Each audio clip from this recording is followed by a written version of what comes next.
sakit hati. Tentu Anda pernah merasakannya. Namun sakit pada hati ini berbeda dari yang biasanya, dikenal dengan nama hepatitis, yang mana jika tidak ditangani dengan tepat dapat menyebabkan gangguan kesehatan. Lantas apa yang menyebabkan seseorang terserang hepatitis? Dan benarkah hepatitis disebabkan oleh faktor keturunan? Dokter spesialis penyakit dalam Suwito Indra akan menjelaskannya untuk Anda pemirsa Hidup Sehat Plus. Hepatitis adalah suatu kondisi peradangan pada hati. Hepatitis dapat disebabkan oleh berbagai hal. Yang terutama yang paling banyak kita dapatkan adalah karena infeksi, terutama infeksi virus. Selain infeksi virus, hepatitis juga dapat disebabkan oleh infeksi bakteri atau jamur. Selain infeksi, hepatitis dapat disebabkan oleh suatu proses yang lain seperti suatu kondisi kelainan imun pada seseorang, misalnya autoimun, atau dapat disebabkan juga karena konsumsi alkohol yang berlebihan, kita sebut sebagai alcoholic steatohepatitis, atau dapat disebabkan oleh suatu kondisi perlemakan hati yang disebabkan oleh kondisi metabolik. Kita sebut itu sebagai non-alcoholic steatohepatitis. Rasa nyeri pada bagian persendian seringkali dianggap sebagai salah satu gejala yang muncul dari penyakit hepatitis. Namun beberapa literatur mengatakan kalau gejala dari penyakit hepatitis ini sama dengan gejala flu yang disebabkan oleh infeksi virus. Lantas bagaimana ya gejala yang sering timbul ketika seseorang terserang hepatitis? Hepatitis dapat bergejala, dapat pula tidak bergejala. Pada pasien-pasien yang bergejala, biasanya pada hepatitis akut itu dapat kita temukan gejala seperti demam, mual, kadang kita lihat orangnya kuning, atau kadang-kadang dapat ditemukan juga nyeri pada ulu hatinya. Pada pemeriksaan dapat kita temukan adanya pembesaran hati, adanya nyeri tekan pada daerah hati. Kemudian kalau kita lihat matanya memang dapat ditemukan warna dari skleranya atau bagian putih dari mata itu yang juga menjadi kuning. Pada hepatitis yang kronis, gejala biasanya tidak begitu khas. Dia dapat menunjukkan gejala yang ringan saja, meriang-meriang, kadang-kadang seperti orang masuk angin. Selain pola hidup yang tidak sehat dan sering mengonsumsi minuman beralkohol, penyakit hepatitis ini juga disebabkan oleh virus. Merubah pola hidup menjadi salah satu cara untuk terhindar dari penyakit ini. Lantas siapa saja ya yang rentan terkena penyakit hepatitis? Pada hepatitis yang disebabkan karena infeksi, maka tergantung dari penyebab infeksinya. Pada hepatitis A katakanlah, maka hepatitis itu cenderung mudah menulari pada orang-orang yang sering makan-makan di luar misalnya. Orang-orang pekerja yang hari-hari tidak membawa bekal, kemudian harus makan di luar, atau seorang yang sedang berpergian pada tempat-tempat wisata misalnya di mana hygiene dari makanannya belum baik, mereka mudah tertular hepatitis A. Pada hepatitis B, biasanya penularan itu melalui cairan tubuh. Seorang ibu dapat menularkan hepatitis B yang diidapnya kepada anaknya pada masa-masa kelahiran.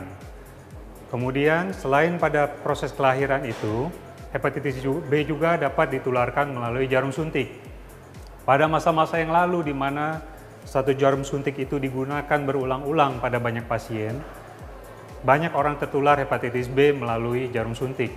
Atau juga pada pengguna-pengguna jarum suntik yang bukan untuk medis, jadi pengguna jarum suntik untuk pengguna-pengguna obat terlarang, sering juga tertular hepatitis B melalui jarum suntik.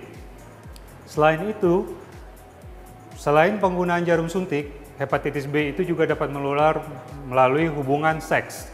Jadi, seorang suami atau seorang istri yang pengidap hepatitis B dapat menularkan hepatitis kepada pasangannya. Atau sebaliknya, seorang yang tidak menderita hepatitis B dapat tertular dari pasangan di luar nikahnya apabila pasangannya tersebut seorang pengidap hepatitis B. Selain itu, hepatitis B juga dapat ditularkan melalui transfusi darah. Kadang-kadang menularkan lewat alat cukur yang digunakan bersama-sama, sikat gigi yang digunakan bersama-sama. Nah, untuk hepatitis C biasanya terutama ditularkan melalui transfusi darah. Jadi pada pasien yang membutuhkan transfusi darah, di masa lalu itu sebelum diketahui ada hepatitis C, tidak dilakukan screening. Pada masa itu banyak orang yang tertular hepatitis C melalui transfusi darah. Tetapi sekarang, semua darah yang akan ditransfusikan sudah di-screening untuk hepatitis B maupun C. Sehingga risiko untuk terjadinya penularan hepatitis B atau C melalui transfusi darah sudah dapat dihindarkan pada saat ini. Beragam mitos dan juga fakta banyak beredar di masyarakat. Salah satunya penyakit hepatitis dapat menyebabkan kanker liver. Benarkah itu fakta atau mitos? Itu fakta. Jadi suatu hepatitis, terutama hepatitis yang kronis, membuat seseorang itu berisiko lebih tinggi untuk terkena kanker hati. Hal ini disebabkan karena kecenderungan dari hati itu adalah apabila dia meradang kronis, maka sel-sel hatinya mudah berubah, sehingga tumbuhlah sel-sel kanker di dalamnya. Hepatitis kronis itu biasanya disebabkan pada pasien-pasien yang mengidap hepatitis B kronik atau hepatitis C kronik. Dapat juga terjadi pada penyakit hepatitis kronik yang bukan disebabkan oleh infeksi. Contohnya, hepatitis yang terjadi pada orang-orang diabetes, di mana hepatitis itu terjadi dalam jangka waktu yang lama, belasan tahun, 20-an tahun, sehingga sel-sel hatinya sempat berubah menjadi sel-sel kanker. Apabila sel-sel itu berubah menjadi sel kanker, maka timbul masalah baru.